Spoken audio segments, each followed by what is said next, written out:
Bamir tries for a headlock but is unable to throw Doan to the ground.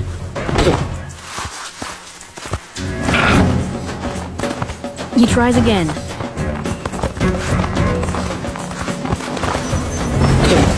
A bad miscalculation. But it's not over yet.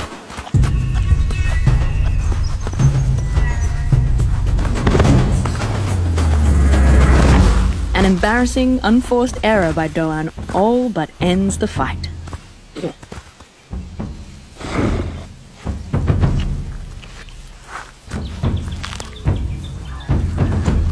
Bamir celebrates his victory.